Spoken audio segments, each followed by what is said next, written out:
जय जय श्री राम प्रभु, जय जय श्री राम प्रभु, जय जय श्री राम। आशा करुँ मो प्रभु राजवेंद्र समस्त को भलरे रखिथिबे। जय प्रभु रघुवीर रघुनाथ प्रभु राजीव लोचन प्रभु।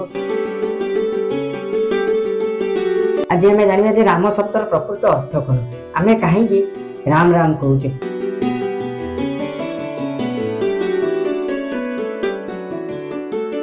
हम हिंदू धर्म अच्छे आप पुराण में देखते, शास्त्र देखते, वेद देखते, कौन भी देखते, प्रत्येक जिनस मंत्र हो, तंत्र हो, जंत्र हो कि कौन सी नाम को आम जब 108 तार जप करवा से जिनसा आम सिद्धि प्राप्ति हो जाए। तेणुक राम शब्दर प्रकृत अर्थ कौन? रा 27 नंबर, आ 2 नंबर, म 25 नंबर।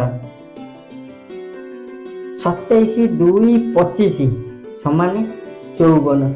आम जब 2 थर राम राम कहवा ना 54 प्लस 54 108।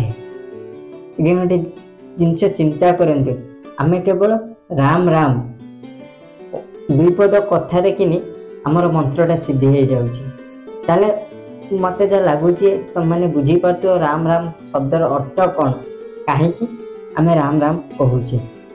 जय श्री राम, जय श्री राम।